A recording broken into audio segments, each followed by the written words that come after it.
पूर्णिया में हुए खतरनाक कांड को लेकर पूर्णिया सांसद पप्पू यादव ने जो है अर्जुन भवन में प्रेस वार्ता कर सीबीआई की जांच की मांग करते हुए जो है प्रशासन पर जो है सवाल खड़े किए हैं और साथ ही कहा है कि केंद्र सरकार और राज्य सरकार जो है अगर इसकी निष्पक्ष जांच नहीं करवाएगी तो संसद तक जो है इस खतरनाक कांड की जो है आवाज़ उठाई जाएगी। और क्या कुछ कहा है पप्पू यादव ने अपने प्रेस वार्ता में, आपको सीधा उनके प्रेस वार्ता में ले चलते हैं। बने रहिए न्यूज मंच के साथ। न्यूज मंच के लिए पूर्णिया से राहुल कुमार के साथ विशाल वैभव, पटना। बिहार में आपने मात्र एक एयरपोर्ट, वो भी महागठबंधन की सरकार की नीतिगत फाइल पर सिग्नेचर और ऑर्डर,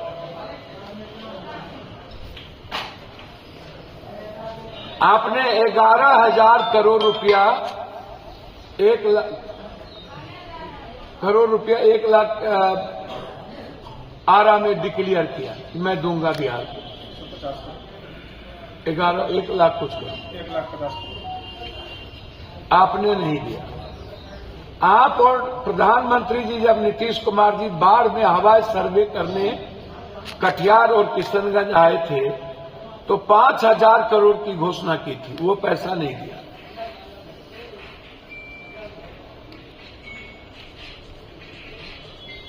मिथिला,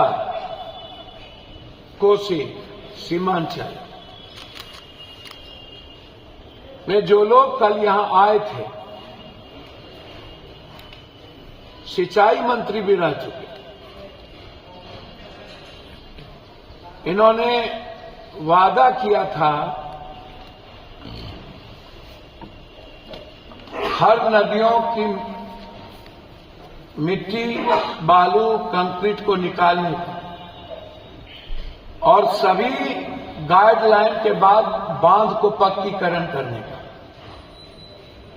5% भी बांध पक्कीकरण नहीं हुआ और 1.2% भी गाइड बांध नहीं बना। और इन्होंने कहा था बांध टूट जाएगी तो मैं रिजनेशन दे दूंगा, राजनीति नहीं करूंगा। इस बार भी 7 बांध टूटे।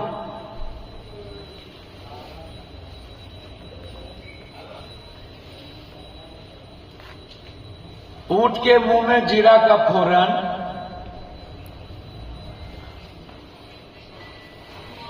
आप 2026 और 27 तक आप कह रहे हैं कि मैं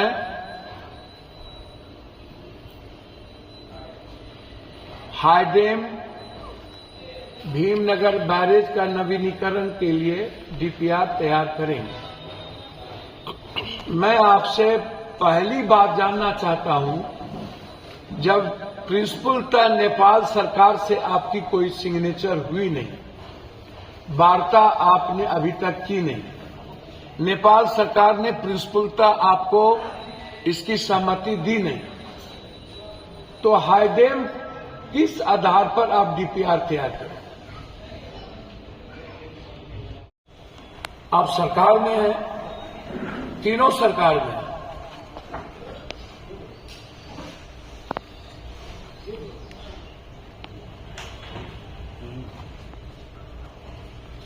और ये दोनों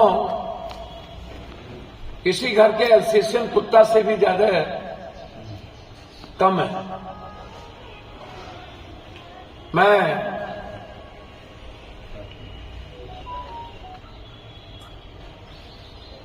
इन तीनों की मदद व्यक्तिगत पारिवारिक भी किया। मेरा उन तीनों के रास्ते से कोई लेना देना नहीं।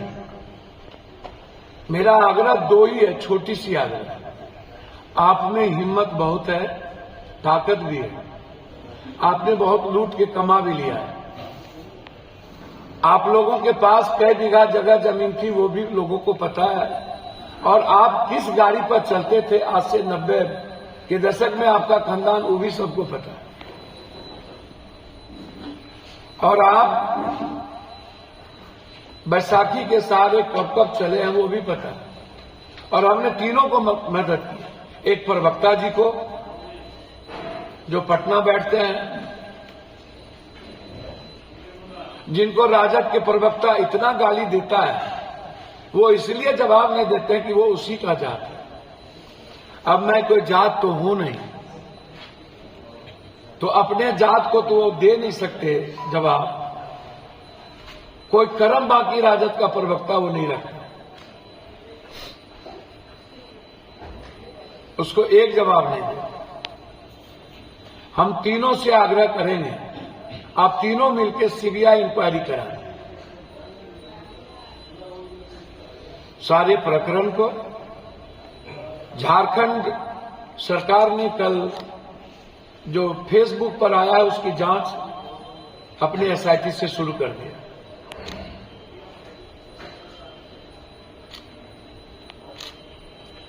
मेरा आग्रह है कि आप गाली गलौज ना करें।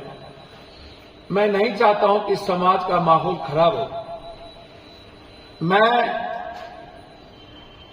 जिस दिन निर्णय ले लूंगा, शायद आप मेरे एक प्यादे से भी लड़ने की औकात नहीं रखते। जिस दिन क्योंकि मैं उस दिन समाज में फिर क्वेश पैदा हो जाए, और फिर बिहार में मैं नहीं चाहता हूं कि आपके बयान का जवाब दूं, नहीं तो जातीय उन्माद न पैदा हो।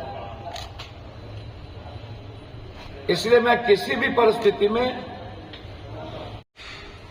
परसों भी हमारे मंत्री ने कहा कि टेंडर कर दिया हूं, जनवरी में उद्घाटन करने चलूंगा, शिलान्यास करने चलूंगा।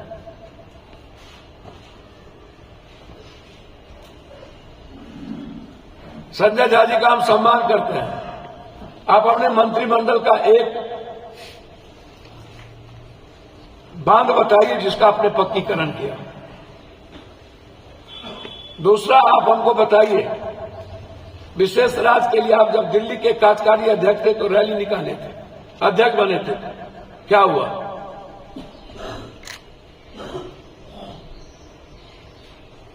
यह सरकार अफसर के गुंडागर्दी पर चलती है।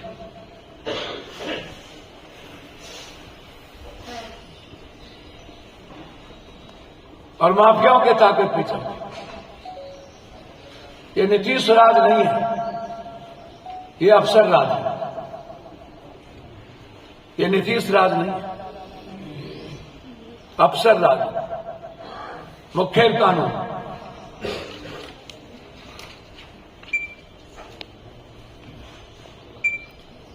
तीन आदमी को नेक सलाह देना चाहूंगा। एक मंत्री है जो हमेशा गाली गलौज करते हैं कि आप आलोचना कीजिए, तथ्य के साथ कीजिए, सत्य के साथ कीजिए। आपको पूरा अधिकार है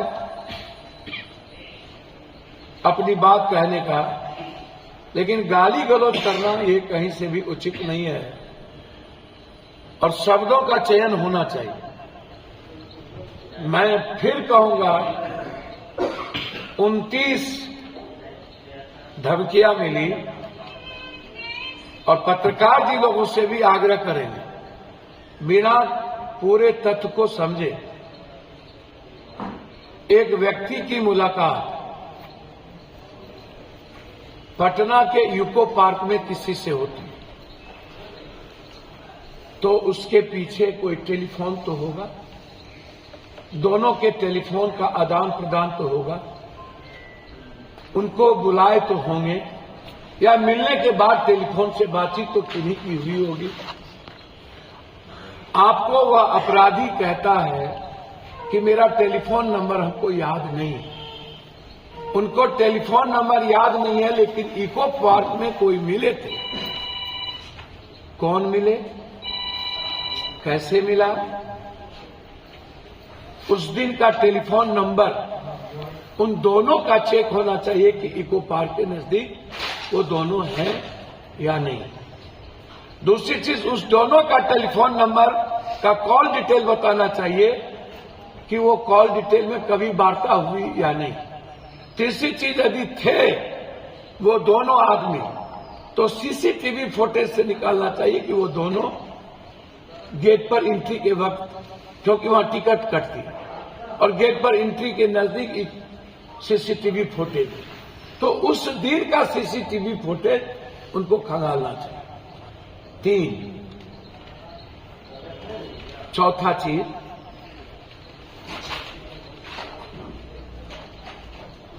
धमकी का क्राइम का प्रसंग बाहर से बेल होना नहीं होता।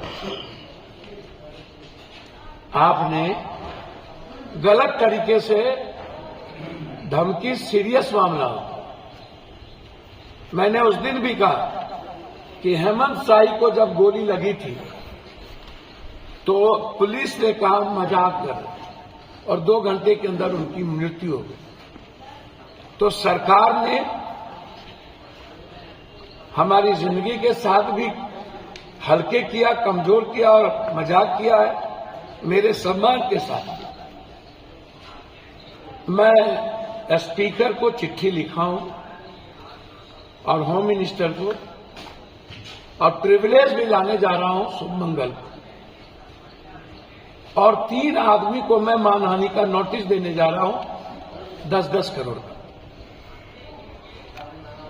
कि जिस तरीके से आधार हाई कोर्ट के द्वारा, और हाई कोर्ट में 3 पास हो चुकी है इस प्रकरण की, अगले शुक्रवार को पूरी बहस होनी है, और हाई कोर्ट में मैं सीबीआई इंक्वायरी की मांग के लिए फाइल कर चुका हूं। 3 व्यक्ति जिनका इस प्रकरण से कोई मतलब नहीं है, एक प्रवक्ता है, एक मिनिस्टर है और एक भाग्य के कारण कभी जनप्रतिनिधि बन गए थे। किस्मत साथ दिया होगा और हमारे ही लोगों के चलते वो जनप्रतिनिधि बन गए। तो उनकी असीम कृपा। ऐसे 3 लोगों पर मानहानि का मुकदमा करूंगा। लॉयर को मैंने सारे तथ्य दे दिए हैं।